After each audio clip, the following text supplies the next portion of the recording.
Marie, c'est un nom d'emprunt, vit dans l'angoisse depuis plusieurs semaines. Locataire d'un logement social à Forêt, elle y vivait avec sa maman malade depuis plus de 20 ans. À la mort de celle-ci, Marie apprend qu'elle est exclue du logement car elle n'est pas signataire du bail. J'étais officiellement locataire de ce logement, mais simplement je n'étais pas signataire. Je me retrouve sans argent et on me menace donc de me mettre dehors sans aucune autre solution. C'est très difficile.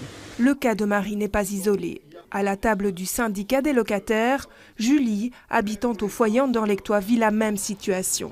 Une situation absurde selon le syndicat qui s'appuie sur d'autres cas défendus en justice et qui ont obtenu gain de cause. Aucun enfant, ne fût-ce que parce qu'il est mineur, à ce moment-là, ne va signer un bail avec ses parents. Et donc, voilà toute l'absurdité et l'imbécilité de l'histoire. Or, ce que nous disons, et les juges nous ont donné raison, c'est qu'à partir du moment où les enfants sont connus de la société, donc qu'ils ont été évidemment signalés comme faisant partie du ménage du couple ou de la personne seule, eh bien qu'au décès malheureusement de cette personne, il ne soit pas en plus pénalisé par la perte de logement. Du côté du ministère bruxellois du logement, on rappelle que le logement social est nominatif et que l'enfant du parent décédé, s'il est dans les conditions d'accès, peut demander une dérogation analysée au cas par cas.